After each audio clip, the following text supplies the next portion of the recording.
खबर आपको दें, आपको बताएं कि DGISPR ने लाहौर में Aitchison college, university of engineering and technology समेत Lahore college for women university का दौरा किया। DGISPR के तलबा और सासा के साथ खुसूसी नशिस्तों का एहतमाम किया गया। नशिस्त के दौरान कौमी सलामती, नौजवानों के किरदार, जदीद दौर में तफरीक, चैलेंजेस और हाइब्रिड वारफेयर पर तफसीली गुफ्तगू की गई। तलबा ने दुश्मन के खिलाफ मुत्तहिद रहने और अफवाज पाकिस्तान की दिफाई सलाहियतों पर फख्र का इजहार किया। अहम खबर आपको दे रहे हैं, आपको बताएं कि DGISPR ने लाहौर में Aitchison college, university of engineering and technology समेत Lahore college for women university का दौरा किया। DGISPR की तलबा और असातिज़ा के साथ खुसूसी नशिस्तों का एहतमाम किया गया।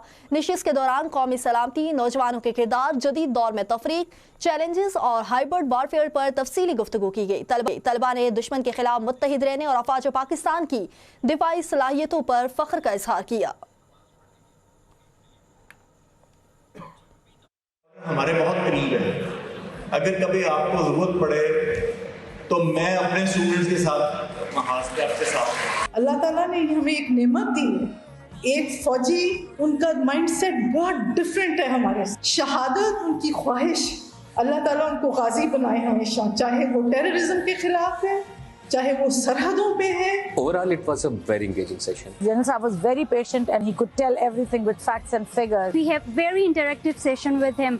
तमाम तर ब्रीफिंग दी गई। इसके अलावा हमें ये बताया गया कि हमें कौन सी चीज़ों को कंसीडर रखना चाहिए as a young generation. That is a very good initiative जो कि आर्मी ने लिया है स्टूडेंट्स के साथ इंटरेक्टिव सेशंस रखने